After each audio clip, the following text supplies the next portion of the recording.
시청자 여러분 안녕하십니까? 한 주간의 한인사회 주요 소식을 전해드리는 KBN 뉴스 주간 브리핑입니다. 대선의 열기가 그 어느 때보다 뜨겁습니다. 펜스 인디애나 주지사의 판정승으로 끝난 부통령 TV 토론에 이어 내일은 또 대선 후보의 2차 TV 토론이 예정돼 있습니다. 트럼프가 1차 TV 토론의 서력을 만회할 수 있을지도 관심사입니다. 한인을 포함 유권자들의 관심도 높아지고 있는 상황입니다. 한인 유권자들은 10명 중 6명이 힐러리를 지지하는 것으로 조사됐는데요. 유권자들은 등록 절차를 서둘러야 할 것으로 보입니다. 지난 6일부터 뉴저지 팰리세이드 파크에서는 유권자 등록 캠페인이 시작됐습니다. 한인 유권자 협의회는 오늘까지 신규 등록 30명을 목표로 캠페인을 진행했습니다. 이보연 기자의 보도입니다. 하셨어요? 네, 합니다. 등록 안 하셨으면 도와드릴게. 팰리세이드 파크 한인 유권자 협의회가 오늘 유권자 등록 거리 캠페인을 시작해 지난달 창립 이후 본격적인 활동에 나섰습니다. 권형만 유권자 협의회장은 유권자 등록이 협의회의 가장 큰 사업이라고 밝히고 한인들이 이번 기회를 이용해 유권자 등록과 투표권을 행사하길 바란다며 참여를 독려했습니다. 예, 우리 팔팍에 계시는 시민권자 되시는 분들 내일 모레까지 저희 캠페인이 전개됩니다. 그래서 이웃 사람들하고 함께 오셔서 등록하시고 많이 투표하시고 또 우리 한인 유권자 협의회에 꼭 가입하셔가지고 우리 함께 우리 타운 건설을 위해서 노력했으면 참 좋겠습니다. 대선이 불과 한 달 정도 남은 시점이라 유권자 등록은 무엇보다 중요한 상황. 거리를 지나던 시민들도 관심을 나타냈습니다. 이번 대선과 앞으로 선거에서 투표권 행사를 위해 참여했다고 밝힌 시민들은 유권자 등록이 한인 등 이민자에게 긍정적인 영향을 끼치길 바라는 마음을 전했습니다. 좀 미국 사회도 되지만 한국 사회나 미국 사회에 좀 능력 있고 좋은 사람이 해서 좀 잘 살았으면 좋겠더라. 그러지라 우리 시민들이 잘 살아야지. 다음 달이 대통령 선거가 아니고 특히 공화당 쪽이 좀 너무 이민단체에 좀 편파적이어서 그래서 참여하게 됐습니다. 한 표 행사하려고 합니다. 팰팍 한인 유권자 협의회는 현재 추세로 보아 유권자 등록 목표를 초과 달성할 것으로 예상한다며 당초 목표인 30명에서 2배가 넘는 약 70명 수준으로 유권자 등록이 될 것으로 보고 있습니다. KBN 뉴스 이보현입니다. 시민참여센터가 2016 대선을 앞두고 뉴욕과 뉴저지 한인 유권자 데이터 분석 자료를 발표했습니다. 뉴욕과 뉴저지 모두 투표 참여가 가능한 한인 시민권자의 수는 소폭 감소한 것으로 나타났습니다. 보도에 지한샘 기자입니다. 시민참여센터가 오늘 공개한 뉴욕 일원 한인 유권자 데이터 분석 자료에 따르면 뉴욕주의 경우 작년에 비해 등록된 한인 유권자 수가 약 2,300여 명 증가한 46,034명으로 나타났으며 유권자 등록률은 65%, 등록 대비 투표 참여율은 8.2%로 나타났습니다. 뉴저지주도 비슷한 증가치로 올해 등록하는 유권자가 총 28,571명으로 유권자 등록률은 66%, 등록 대비 참여율은 13%입니다. 등록률 및 참여율 모두 주 평균을 다소 밑도는 수치로 좀 더 적극적인 정치 참여가 요구됩니다. 정당별 분포는 뉴욕주 한인 유권자의 53%가 민주당, 30% 미가입, 15% 공화당으로 나타났으며 뉴저지는 30%가 민주당, 59%가 정당 미가입 상태로 나타나 보다 적극적인 정당 가입 필요성이 요구됩니다. 한인 유권자가 가장 많이 거주하는 지역은 뉴욕 퀸즈로 19,649명이었으며 그 뒤를 맨하탄과 나소 카운티가 이었고 뉴저지는 버게인 카운티로 16,266명이 집계됐습니다. 한편 오는 11월 8일 대통령 선거에 참여하기 위해서는 뉴욕주에서는 10월 14일까지, 뉴저지주에서는 10월 18일까지 유권자 등록을 마감해야 합니다. KBN 뉴스 지한샘입니다. 주 유엔 한국 대표부 국정감사가 지난 3일 실시됐습니다. 반기문 유엔 사무총장의 대선 출마에 대한 위원들의 질의가 있었고 오준 대사는 결의 위반이 아니라는 입장을 밝혔습니다. 또한 위안부 합의에 대해서도 현 정부로선 최선의 선택이라는 의견을 전했습니다. 이보연 기자의 보도입니다. 주 유엔 한국 대표부를 대상으로 시행된 국정감사. 예상대로 반기문 유엔 사무총장의 대선 출마에 대한 질문 공세가 이어졌습니다. 심재건 위원장을 비롯한 4명의 의원들은 반 총장의 내년 대선 출마가 유엔 총회 결의 위반이냐고 물었고, 오준 대사는 총회 결의안은 의무사항이 아니라 권고사항이라고 답했습니다. 하지만 오 대사는 반 총장의 대선 출마에 대해 유엔 대사로서의 입장을 묻는 심 위원장의 직접적인 질문에는 가상의 상황에 대해 답할 수 없다는 말로 답변을 피하기도 했습니다. 이날 국감의 또 다른 쟁점은 작년 12월에 있었던 한일 정부 간 위안부 문제 합의였습니다. 국민의당 이태규 의원이 피해자의 입장이 빠진 잘못된 협상이라는 지적과 함께 유엔 대사로서의 입장을 물었고, 오 대사는 우리 정부로선 최선의 선택이었다고 말하면서도 양자적 합의일 뿐 다자적 문제로서 위안부 문제와 전시 여성 성폭력 문제가 지난 합의로 종식된 게 아니라는 입장을 전했습니다. 한편 이날 감사에선 유엔 사무국에서 1%가 채 안 되는 한국 직원 비율 등도 문제로 지적됐습니다. KBN 뉴스 이보현입니다. 퀸즈 검찰청과 KCS가 이민자 대상 범죄 예방 워크숍을 열었습니다. 검찰청 관계자는 한인사회에 기승을 부리는 주택과 투자, 이민, 노동 관련 사기에 주의할 것과 신분 문제에 상관없이 도움을 받을 수 있는 방법을 알렸습니다. 이보현 기자가 취재했습니다. 그런데 돈을 주셔서 그걸 앞당길 수 있는 일은 없습니다. 헌법으로 따지면.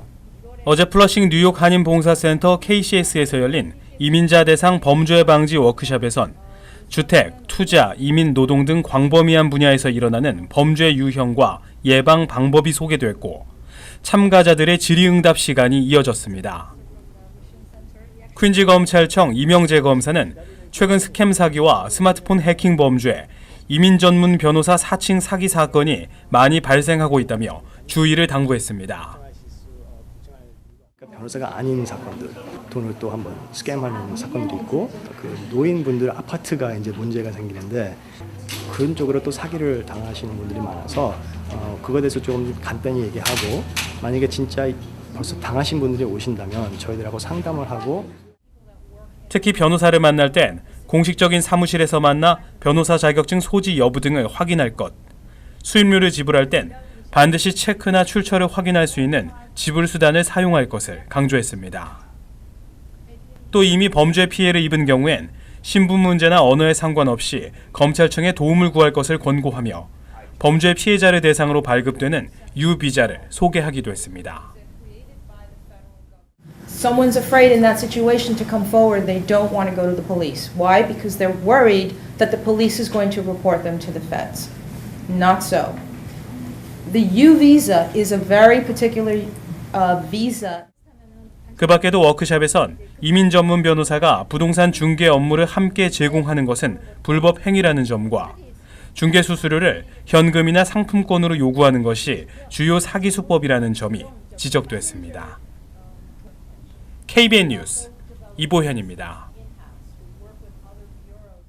오바마 대통령의 이민개혁 행정명령에 대한 제3고심이 기각됐습니다. 약 500만 명으로 추산되는 서류 미비자에 대한 추방 유예의 희망이 좌절됐습니다. 새 회기 첫날인 어제 연방대법원은 오바마 행정부가 제출한 행정명령 위헌소송 제3고심 요청을 기각했습니다. 대법원은 재심 요청 기각이라는 최종 결정문만 발표한 채 어떠한 코멘트도 남기지 않았습니다. 이에 따라 행정명령은 지난 6월 대법원이 4대4 찬반 동수로 결정을 내리지 못하면서 하급법원의 결정에 따라 시행이 무산된 상태를 최종 판결로 유지했습니다. 지난 7월 오바마 행정부의 재심 요청으로 불씨가 살아나는가 싶었지만 대법원이 결국 기각 결정을 내린 것입니다. 이번 사태는 어느 정도 예정된 바였습니다. 대법원이 제3고심을 허용하는 건 지극히 드문 사례일 뿐 아니라 재심 요청을 수용한다고 하더라도 총 9명의 대법관 가운데 현재 공석으로 남겨진 1명이 충원되려면 다음 행정부가 출범하는 내년 초까지 기다려야 했습니다. 이에 대해 클린턴은 대통령 당선 시 서류 미비자들을 구제할 여러 방안을 모색하기 추진하겠다고 밝힌 반면 트럼프는 대법원의 결정을 환영했습니다. 정가에서는 이번 결정으로 이민개혁이 대선의 주요 쟁점으로 떠오를 가능성이 높다고 전망했습니다. 한편 이민단체들은 대법원이 제대로 기능하지 못하는 것을 보여주는 무책임한 결정이라며 깊은 실망감을 나타냈습니다. 내년부터는 뉴욕시 교량과 터널의 현금 톨부스가 모두 사라집니다. 운전자들은 연평균 21시간을 절약할 수 있는 것으로 나타났습니다.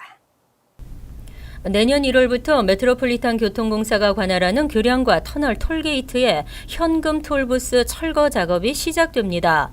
연말까지 단계적으로 모든 톨게이트의 요금 지불 방법이 자동 결제 시스템인 이지패스로 전환됩니다.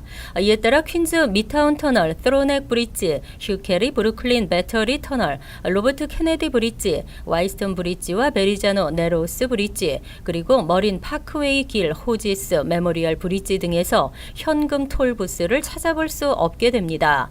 이지패스 사용자는 기존과 같이 톨게이트를 지날 때 센서에 의해 요금이 결제되고, 이외 운전자들은 톨게이트에 설치된 카메라가 차량 번호판을 촬영, 차량이 등록된 주소로 30일 내 요금 명세서를 발송합니다. 쿠오모 주지사는 5일 톨게이트의 현금 톨부스가 사라지게 되면 톨게이트 정체 현상도 완화돼 운전자들이 연평균 21시간을 절약할 수 있을 것이라고 밝혔습니다. 한편 뉴욕주는 내년 1월부터 MTA 교량과 터널을 LED 전구로 꾸미는 작업과 테러 등의 위험을 예방할 수 있는 보안 인력과 장치를 투입할 예정입니다. 날씨가 쌀쌀해지면서 지난 최근 이틀 동안에만 접수된 난방 관련 민원이 벌써 400여 건에 달하고 있습니다. 실내 온도 규정을 지키지 않는 건물주에게는 벌금이 부과됩니다. 매년 10월 1일부터 다음해 5월 30일까지를 뉴욕시에서는 난방 시즌으로 정하고 있습니다. 이 기간 건물주는 실내 온도 규정을 준수할 것이 의무화되고 있습니다. 모든 주택은 오전 6시부터 오후 10시 외부 온도가 화씨 55도 미만으로 떨어지면 실내 온도는 68도 이상을 유지해야 합니다. 또 오후 10시에서 오전 6시 외부 온도가 화씨 40도 아래로 떨어질 때 실내 온도를 최소 55도 이상 유지해야 합니다. 건물주가 이를 준수하지 않으면 세입자는 우선 건물주에게 시정을 요구하고, 그래도 개선되지 않으면 311에 전화나 온라인으로 불만 신고를 접수할 수 있습니다. 최근에는 스마트폰을 통해서도 311 불만 접수가 가능합니다. 불만 신고가 접수되면 뉴욕시 주택보전국은 해당 건물에 감사 요원을 보내 조사를 벌이게 됩니다. 조사에서 규정 위반이 확인되면 첫 적발 시 하루 250에서 500달러의 벌금을 건물주에게 부과하고, 두 번째 위반부터는 하루 500에서 1000달러로 오릅니다. 한편 온수는 계절과 상관없이 1년 내내 화씨 120도 이상을 유지해야 합니다. 소비자 물가지수에 따라 뉴저지주 최저임금이 6센트 올라 내년 1월 1일부터 8달러 44센트가 됩니다. 하지만 최저임금 단계적 15달러 인상안은 11월 본선거에서 주민 투표에 붙여질 전망입니다. 뉴저지주 노동국은 지난달 30일 시간당 최저임금을 내년 1월 1일부터 현행 8달러 38센트에서 6센트 올린 8달러 44센트로 상향 조정한다고 밝혔습니다. 이번 인상은 지난 2013년 소비자 물가지수와 물가 상승률에 따라 최저임금을 인상할 수 있도록 뉴저지 주법이 개정된 데 따른 조치입니다. 지난 2013년 주민투표를 통해 최저임금이 7달러 25센트에서 8달러 38센트로 인상된 이후 처음입니다. 뉴저지주 의회는 올해에도 최저임금을 시간당 15달러로 인상하는 법안을 통과시켰습니다. 내년 1월 1일부터 주내 최저임금을 10달러 10센트까지 인상한 후 2021년까지 단계적으로 매년 1달러 25센트씩 올려나가는 것입니다. 하지만 크리스티 주지사가 거부권을 행사하면서 무산된 바 있습니다. 이에 주의회는 11월 본선거에서 최저임금 시간당 15달러 인상안을 주민투표를 통해 통과시키겠다는 계획입니다. 태풍 차바가 제주도와 남부지방을 휩쓸면서 최대 400mm의 물폭탄을 퍼붓는 장면을 TV 뉴스를 통해 보면서 걱정이 많은데요. 이곳에서도 9월, 10월은 허리케인 시즌입니다.